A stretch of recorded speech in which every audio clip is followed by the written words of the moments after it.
রাসূল বলেছেন ক্বালান নবী সাল্লাল্লাহু আলাইহি ওয়াসাল্লাম ইয়াতবাউল মাইয়িতা সালাসাতুন, একজন মানুষ যখন মৃত্যুবরণ করে ওই মানুষটাকে গোসল করানোর পরে যখন কাফন পরানো হয়, কাফন পরে খাটিয়ার উপরে রাখা হয়, এই লাশটাকে চারজন ব্যক্তি কাঁধের উপরে উঠায় কবরস্থান পর্যন্ত নিয়ে যায়। তো রাসূল বলে কবরস্থান পর্যন্ত যে এই লাশ আর খাটিয়াকে নিয়ে গেল, এই মৃত্যু ব্যক্তির সাথে কবরস্থান পর্যন্ত তিনটা জিনিস যায়। কয়টা জিনিস যায়? একটু আওয়াজ দিয়ে বলেন কয় জিনিস যায়? একজন মানুষ মৃত্যুবরণ করার পরে চারজন ব্যক্তি খাটিয়া কাঁধের উপরে নিয়ে ওই যে কবরস্থান পর্যন্ত যায়, এই কবরস্থান পর্যন্ত এই লাশের সাথে তিনটা জিনিস যায়। কয় জিনিস যায় বাজান বলেন? আল্লাহর রাসূল বলেন আহলুহু ওয়া মালুহু ওয়া আমালুহু। এক নাম্বার হলো তার পরিবার পরিজন, আত্মীয় স্বজন যায়, কথা বলেন ঠিক কিনা? দ্বিতীয় হলো মালুহু, তার ধন সম্পদ যায়, অনেকেই টাকা পয়সা উডা নিয়ে যায়, কথা বলেন ঠিক কিনা? আর তৃতীয় নাম্বার হলো ওয়া আমালুহু, আর তিন নাম্বার যে জিনিস ওই মৃত্যু ব্যক্তির সাথে যায় সেটা হলো তার আমল, কথা বলেন ঠিক কিনা? রাসূল হাদিসের ভিতরে বলেছেন ফায়ারজিউল ইসনাদ ওয়া ইয়াবকা ওয়াহিদ, দুইটা ফিরে আসে আর একটা ওখানেই থেকে যায়। রাসূল বলেন ইয়ারজিউ আহলুহু ওয়া মালুহু, ওই লাশের সাথে যে তার পরিবার পরিজন আত্মীয় স্বজন গিয়েছিল তারা ফিরে চলে আসে, এবং ধন সম্পদ যা লাশের সাথে গিয়েছিল সব ফিরে আসে। একটা জিনিস শুধু সেখানে থেকে যায়। রাসূল বলেন ওয়ায়াবকা ওয়াহিদ ওয়া হুয়া আমালুহু, একটা জিনিস থেকে যায় সেটা হলো তারা আমল, কথা বলেন ঠিক কিনা? এজন্য একজন মুসলমানের আপন কি এটা চিনতে হবে। আপনার আপন ওইটাই যেটা আপনার সাথে কবরে যাবে, আমার আপন ওইটাই যেটা আমার সাথে কোথায় যাবে? কবরে যাবে। এজন্য যেটা আপনার সাথে কবরে যাবে না, আমার সাথে কবরে যাবে না, সেটা মুসলমানের কি হতে পারে না? সফলতা হতে পারে না। এজন্য আমার আর আপনার সাথে কবরে কি যাবে এটা জানার দরকার আছে কি বান্না বাজান বলেন?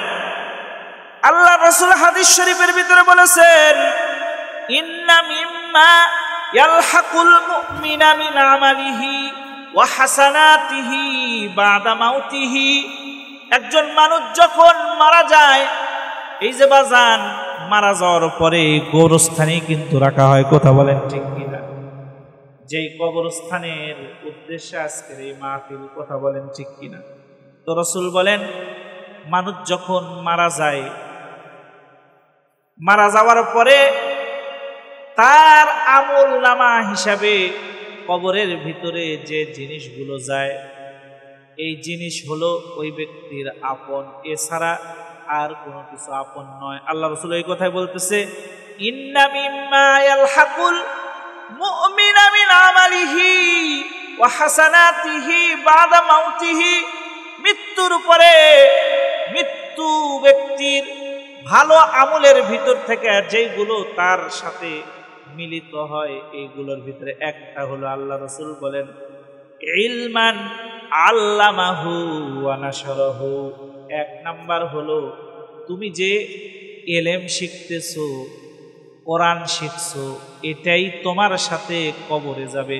এবং তুমি যদি কাউরে শিখা যাও, আমি ধরেন কোরআন শরীফ শিখলাম, শিখার পরে আবার এই কোরআন আরেকজনকে শিখাইলাম, আমি এই কোরআন আরেকজনকে শিখায়া মৃত্যুবরণ করার সঙ্গে সঙ্গে আমি কবরে চলে যাব।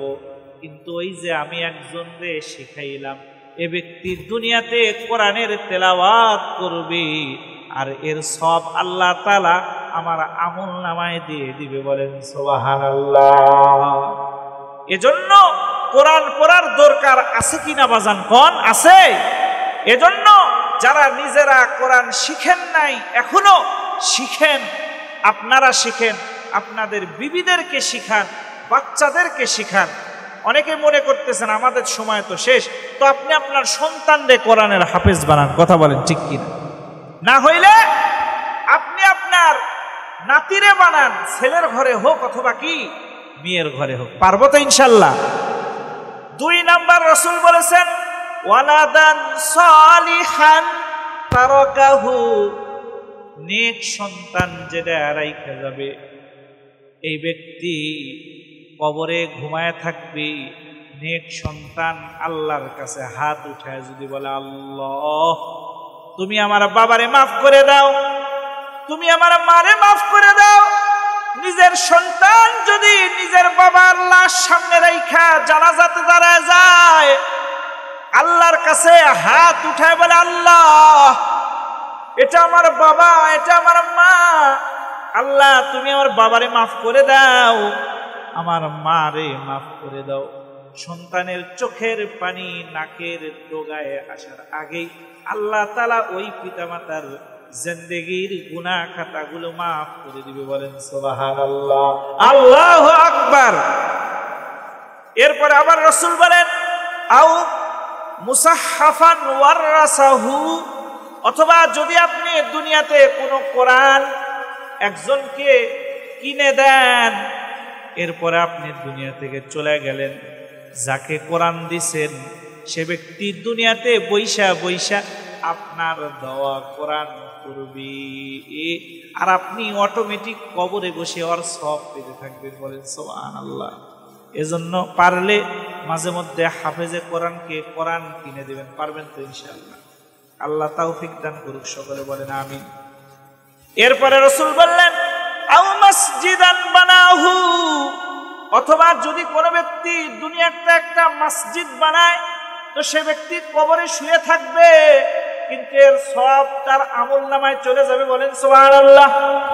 আল্লাহর রাসূল হাদিস শরীফের ভিতরে বলেছেন মান বানা লিল্লাহি মসজিদান বানাল্লাহু লাহু বাইতান ফিল জান্নাহ, যদি কোনো ব্যক্তি দুনিয়াতে একটা মসজিদ তৈরি করে, আল্লাহ তাআলা খুশি হয়ে ওই ব্যক্তিকে জান্নাতের ভিতরে একটা বালাখানার ঘর বানায় দেয়। বলেন সুবহানাল্লাহ। আপনারা একটা বাদশার নাম শুনেছেন, বাদশাহ হারুন আর রশিদ, শুনেছেন নাকি? এই বাদশাহ হারুন আর রশিদ একটা মসজিদ তৈরি করেছিল, আর সে তার এলাকার লোককে বলেছিল খবরদার কেউ যেন এই মসজিদে কোনো খরচ করতে পারবে না, আমি হারুন নিজেই এই মসজিদটা বানাবো, কেউ এতে অংশগ্রহণ করতে পারবে না। তো হারুন আর রশিদ সুন্দর করে এক মসজিদ বানাইছি, রাতের বেলা ঘুমায় আসে। ওই যে রাসূল বলছে যে ব্যক্তি দুনিয়াটা একটা মসজিদ বানায়, আল্লাহ তাআলা বানাখানায় তার একটা ঘর বানায় দেয়। বলেন সুবহানাল্লাহ। বাদশাহ হারুন আর রশিদ রাতের বেলায় স্বপ্ন দেখে, কে জানি বলতেছে ও হারুন তুমি আল্লাহকে রাজি খুশি করার জন্য একটা মসজিদ বানাইছো, আল্লাহ খুশি হয়ে কত সুন্দর একটা প্রাসাদ তোমার জন্য জান্নাতে বানাইছে। বলেন সুবহানাল্লাহ। হারুন আর রশিদ দেখে এত সুন্দর একটা বালাখানা তারে আল্লাহ তাআলা দান করেছে, এত সুন্দর প্রাসাদ হারুন আর রশিদ কোনোদিন চোখেই দেখে নাই। বলেন সুবহানাল্লাহ। খুশি হয়ে গেছে, কিন্তু ঘটনা একটা ঘটে গেছে। হারুন আর রশিদ দেখে তারে যে বালাখানা দিছে, তার বালাখানার সাথেই একটা সুন্দর হুবহু ওরকম বালাখানা আছে। হারুন আর রশিদ স্বপ্নেই জিজ্ঞেস করে ভাই এটা তো আমার বুঝলাম, পাশে যেটা আছে এটাও কি আমার? বলে না না না এটা তোমার না। বলে এটা কার? বলে এই বালাখানাটা হলো তোমার যে মসজিদ বানায় দিছে যে কর্মচারীরা, এই কর্মচারীর ভিতর থেকে একজন কর্মচারীর এই বালাখানা। বলেন সুবহানাল্লাহ।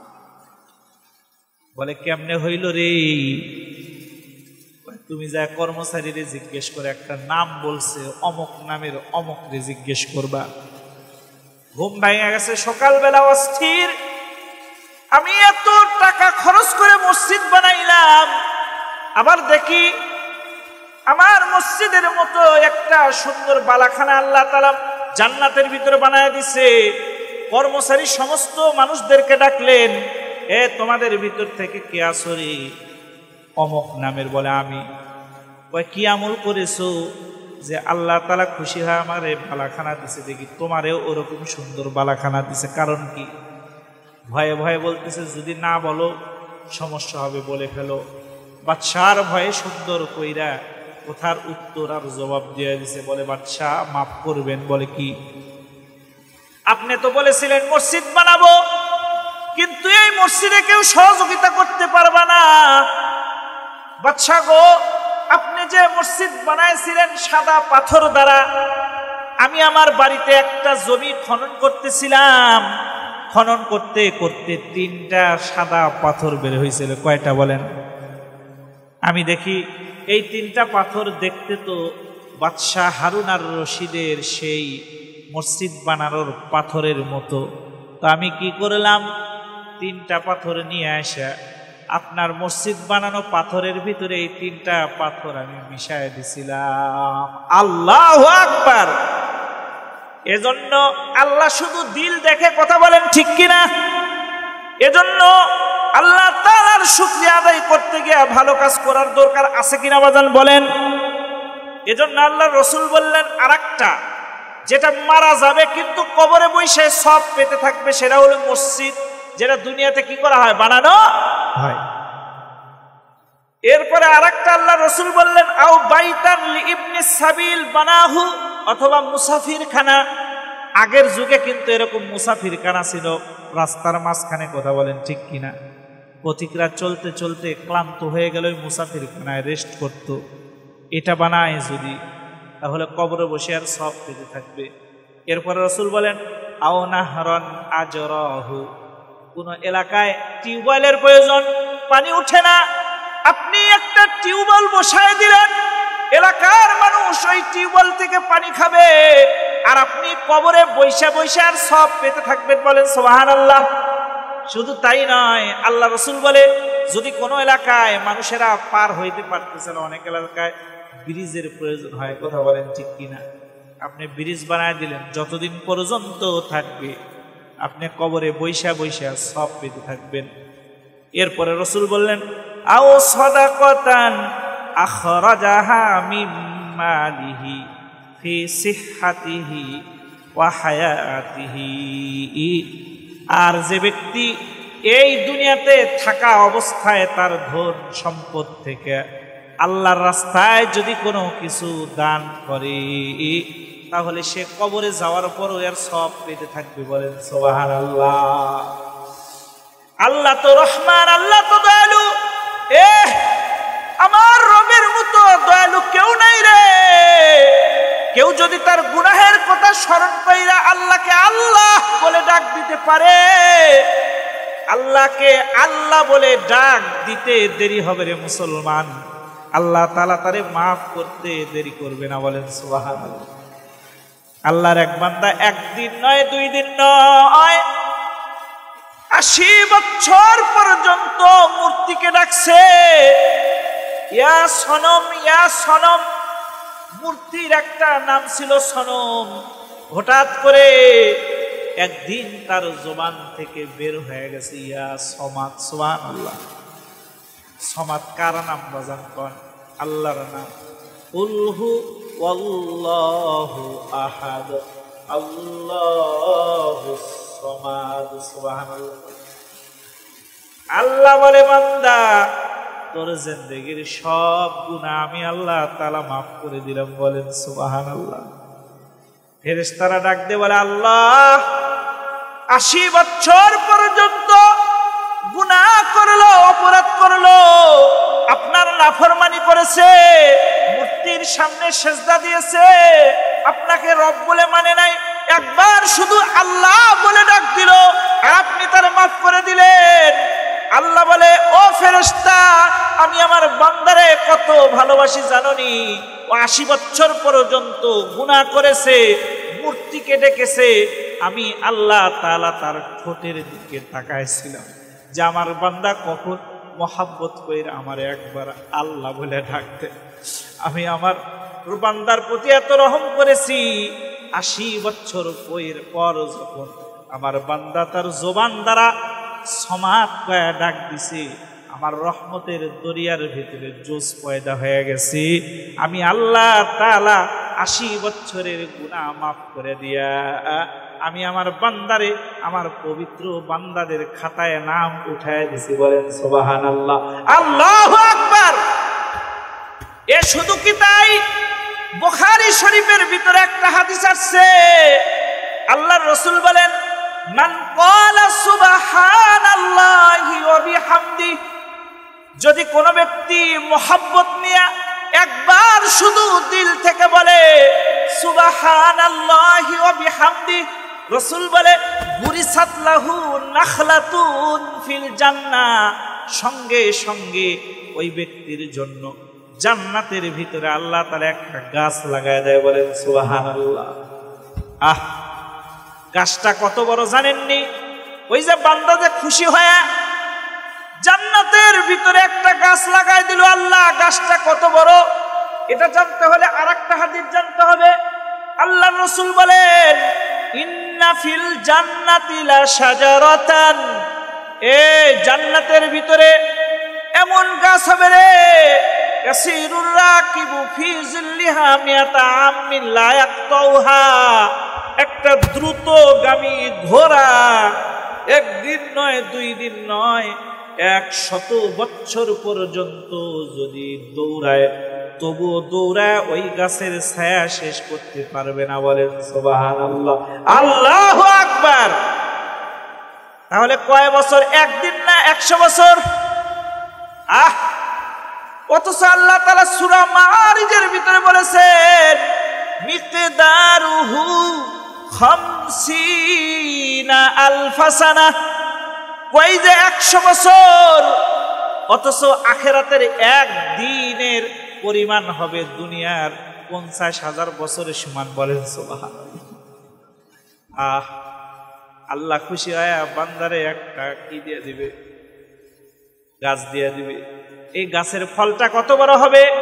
আর এক হাদিসের ভিতরে আছে, ইন্না রাজুলান ফিল জান্নাতি, একজন ব্যক্তি জান্নাতের ভিতরে ইস্তাযানা রাব্বাহু ফিজ জারঈ, আল্লাহকে বলবে, আল্লাহ জান্নাতের ভিতরে আমি একটু কিছু গাছ লাগাবো, ফসল ক্ষেত করব।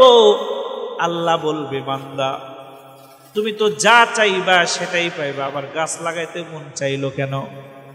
তো আল্লাহকে বলবে, আল্লাহ তুমি না বলেছো জান্নাতে যা চাইবা তাই পাইবা? আল্লাহ কোরআনে বলেছেন, ওয়ালাকুম ফিহা মা তাশতাহি আনফুসুকুম ওয়ালাকুম ফিহা মা তাদউন নুজুলাম মিন গফুরির রহিম।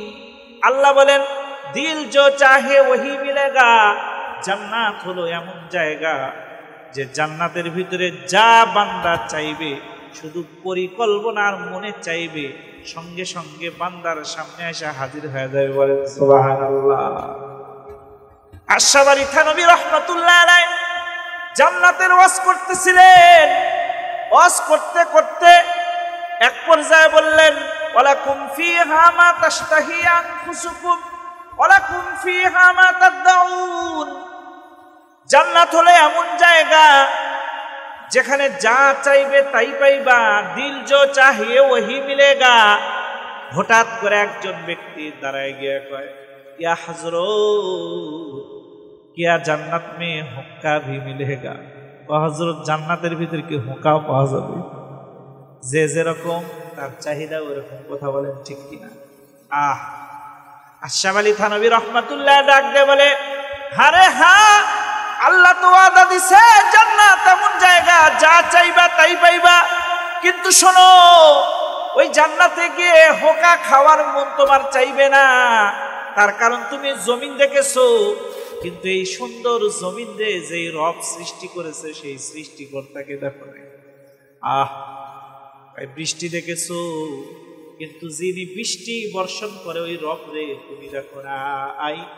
জান্নাতে প্রবেশ করার পরে যখন তুমি জান্নাতে যাইবা, সব চাইতে জান্নাতি বান্দাদের বেশি চাহিদার জিনিস হবে আমার রবের দিদার। বলেন সুবহানাল্লাহ। जो तू मेरा तो सब मेरा, ये फलक मेरा ये ज़मी मेरा, अगर एक तू नहीं मेरा तो कोई शै नहीं मेरा, अगर एक तू नहीं मेरा तो कोई शै नहीं मेरा। আল্লাহ তুমি যদি আমার হয়েছো তো সব আমার, তুমি নাই তো আমার কিচ্ছু নাই। কথা বলেন ঠিক কিনা? এজন্য ওই যে বলছিলাম জান্নাতের ফলটা কত বড় হবে, ওই যে একবার সুবহানাল্লাহি ওয়া বিহামদি পড়ছে, আল্লাহ রাসূল বলে গুরিসাত লাহু নাখলাতুন ফিল জান্নাহ, আল্লাহ তাআলা জান্নাতের ভিতরে একটা গাছ লাগায় দিয়েছে। বলে সুবহানাল্লাহ। গাছটা কত বড়? বলে আল্লাহ তাআলা বলবে ঠিক আছে, তুমি যখন জান্নাতের ভিতরে গাছ লাগাইতে চাইতেছো গাছ লাগাও। গাছ লাগায় ফেলবে, হাদিসের ভিতরে আসছে সঙ্গে সঙ্গে গাছ লাগানোর সাথে বড় হয়ে যাবে, আবার গাছে পাতা আসবে, ফল আসবে। এক মুহূর্তের ভিতরে এগুলো পেকে বান্দার সামনে হাজির হয়ে যাবে। আল্লাহ রাসূল বলে সাহাবায়ে কেরাম শোনো, এটা কতটুকু সময় হবে জানোনি? বলে ইয়া রাসূলুল্লাহ না। রাসূল হাদিসের ভাষায় বললেন বান্দার চোখের পলক ফালাইতে দেরি হবে, আল্লাহ তাআলা এই ফলটা বান্দার সামনে হাজির করতে দেরি করবে না। বলেন সুবহানাল্লাহ, আল্লাহু আকবার। হাদিসের শব্দে আল্লাহ রাসূল বলেন কামসালিল জিবাল, আর এই এক একটা ফল হবে পৃথিবীর যত বড় বড় পাহাড় আছে সবচাইতে বড় পাহাড়টা হবে ওই জান্নাতের সবচাইতে ছোট ফলের মতো। বলেন সুবহানাল্লাহ, আল্লাহু আকবার। আপনার নামের এলান একদিন মসজিদের মাইকে হবে, এ অমুক দুনিয়াতে নাই, অমুক দুনিয়াতে নাই। এই কবরস্থানের উন্নয়ন কল্পে যেখানে থাকবেন সেখানের উন্নতির জন্য একটু আল্লাহর রাস্তায় যদি কিছু দান করেন বাজার, আল্লাহ তাআলা আল্লাহর রাস্তায় দান করলে বড় খুশি হয়। আল্লাহর রাসূলের মেয়ের নাম ছিল ফাতেমা। কি নাম ছিল বলেন? আর ফাতেমার স্বামীর নাম কি ছিল? হযরত আলী। একদিন মা ফাতেমা অসুস্থ, হযরত আলীরে ডাক দিয়ে বলে আলী আমি অসুস্থ, আমার জ্বর আসছে, আমার একটু আনার খাইতে মন চাইছে। কি খাইতে মন চাইছে বলেন? হযরত আলী টাকা নাই পয়সা নাই, মদিনার বাজারে চলে গেলেন, গিয়ে কোনো মতো একটা আনার কিনে বাজার থেকে স্ত্রীর জন্য নিয়ে বাড়ির দিকে রওনা দিছে। ঠিক বাড়ি আর বাজারের মাঝখানে যখন আসছে এমন তো অবস্থায় একজন ভিক্ষুক আইসা হযরত আলীরে ডাক দিয়ে বলে ভাই আলী, আমি একজন ভিক্ষুক, আমি বড় অসহায়, আমি বড় অসুস্থ হয়ে গেছি, আমার একটু আনার খাইতে মন চাইছে, আপনি যদি আমার একটু আনার দিতেন আমি খায়া আমার অন্তরটাকে প্রশান্তি করতাম, হয়তো আর উসিলা আল্লাহ তাআলা আমাকে সুস্থ বানায় দিতে। বলেন সুবহানাল্লাহ। হযরত আলী চিন্তা করে একটা আনার, বাড়িতে বিবি অসুস্থ, আমি যদি এখানে দেই তাহলে বিবিরে কি খাওয়াবো? কিন্তু সঙ্গে সঙ্গে আবার কোরআনের আয়াতের কথা স্মরণ হয়ে গেছে, ডাক দিয়ে বলে ওয়া আম্মাস সাইলা ফালা তানহার, এ খবরদার ভিক্ষুকরে কিন্তু তোমরা ধমক দিবা না। এই আয়াতের কথা যখন স্মরণ হয়ে গেছে চিন্তা করতেছে বিবি বাড়িতে অসুস্থ, ফল নিয়ে যেতে হবে, আর আল্লাহ তাআলা বলে খবরদার ভিক্ষুকরে ধমক দিও না, ফিরায় দিও না, তো আমি কি করব? তখন হযরত আলী আনারটাকে দুভাগ করলেন, অর্ধেক ওই ভিক্ষুকরে দিয়া বাকি অর্ধেক নিয়ে বাড়ির দিকে যখন রওনা দিছে ভিক্ষুক আবার ডাক দিয়ে বলতেছে ভাই আলী, অর্ধেক আনার খাওয়ার পরে অর্ধেক সুস্থ হয়ে গেছি, আমার মনে হচ্ছে বাকি অর্ধেক খাইলে পুরাটাই সুস্থ হয়ে যাইতাম।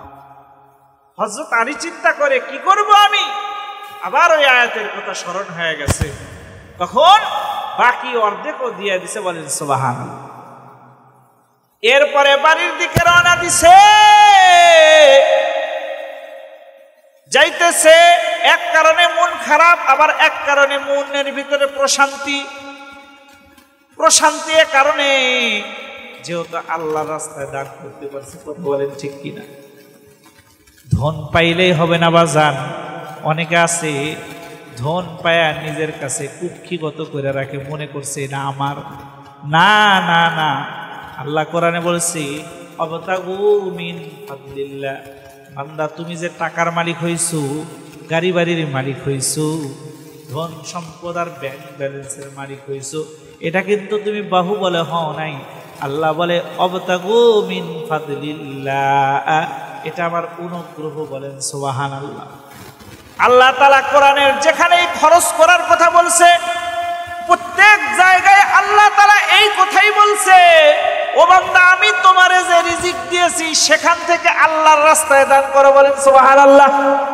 আল্লাহ স্মরণ করায় দেয় আমি যে রিজিক দিয়েছি, তাহলে রিজিক দেওয়ার মালিক কে? কিন্তু আল্লাহ তাআলা দিয়া ধন বোঝে মন, কেড়ে নিতে কতক্ষণ, কথা বলেন ঠিক কিনা? ধন দিয়া কেড়ে নেওয়ার মালিক কে, বলে আল্লাহ। কিন্তু আমরা এই জিনিসটা বুঝি না, কথা বলেন ঠিক কিনা? হযরত আলী বাড়ির দিকে যাইতেছে, মনটা খারাপ, বিবি অসুস্থ, বিবিরে কি খাওয়াবো? যা এরকম করে নক করছে বাড়ির ভিতরে, বিবি দরজা খুলে দিছে। বাহিরে হযরত আলী রাদিয়াল্লাহু তাআলা আনহুর দিকে তাকানোর পরেই মা ফাতেমা ডাক দিয়ে বলে, হযরত আলী আপনার মনটা খারাপ, বুঝছে আলী, আপনি হয়তো আমার জন্য আনতে পারেন নাই, সমস্যা নাই, আল্লাহ পাক রব্বুল আলামিন আমারে পরিপূর্ণ সুস্থ বানায় দিছে, বলেন সুবহানাল্লাহ, আল্লাহু আকবার। তাহলে অসুস্থ বিবির আনার, অসুস্থ ফকিরে খাওয়ায় দিছে আল্লাহ তাআলা, এদিকে তার বিবিরে সুস্থ বানায় দিছে, বলেন সুবহানাল্লাহ। আর আল্লাহ কোরআনে বলছে মান জাআ বিল হাসানাতি ফালাহু আশরু আমসালিহা, যদি কোনো ব্যক্তি দুনিয়াতে আল্লাহর রাস্তায় 1 টাকা দান করে, আল্লাহ তাআলা দুনিয়াতেই তারে 10 গুণ দিয়ে দেয়, বলেন সুবহানাল্লাহ। কয় গুণ? এই কোরআনের আয়াতের উপর বিশ্বাস আছে? আছে। এই যে আর ঘটনাটা বলতেছি, হযরত আলী ঘরের ভিতরে চলে গেছে, দরজা বন্ধ করছে। ঠিক এমন সময় আল্লাহর রাসূলের একজন বৃদ্ধ সাহাবী, যার নাম হলো সালমান ফারসি। কি নাম বাজান বলেন? সালমান ফারসি রাদিয়াল্লাহু তাআলা আনহু দরজার ভিতরে এসে করে নক করতেছে, আলী আলী তাড়াতাড়ি দরজা খুলো, আমি বৃদ্ধ মানুষ আর সহ্য করতে পারি না, তাড়াতাড়ি দরজা খুলো। হযরত আলী দরজা খোলার পরে দেখে আল্লাহর রাসূলের বৃদ্ধ সাহাবী হযরত সালমান ফারসি এক ঝাঁকা আনার নিয়ে হযরত আলীর দরবারে উপস্থিত হয়ে গেছে, বলেন সুবহানাল্লাহ। হযরত আলী বলে, ভাই সালমান কি খবর? সালমান বলে, আল্লাহর রাসূলের দরবারে একজন ব্যক্তি আসছে, আয়েশা তার গাছের পয়লা আনার। বলে রাসূল গো, এটা আমার গাছের পয়লা আনার, এটা আমি আপনাদেরকে দিলাম, আপনাকে দিলাম। আমাদের এলাকায় যুগে আগে এরকম হইতো, গাছের প্রথম ফল নিয়ে এসে হুজুরে দিতে, কথা বলেন ঠিক কি? আর বর্তমানে হুজুরে মানুষ দেখতেই পারে না, ফল তো দূরের কথা, এই জন্য গাছের ফলের বরকত কমে গেছে, কথা বলেন ঠিক। প্রথম ডিমটা নিয়ে এসে হুজুরে খাওয়াই, হুজুর দোয়া করবে। আনার গুলা নিয়ে এসে রাসূলের দরবারে দিছে। তো যে আনার দিছে ওই অবস্থায় আল্লাহর রাসূল সালমানকে বলছে, যাও সালমান, এরা আলীরে দিয়ে এসো।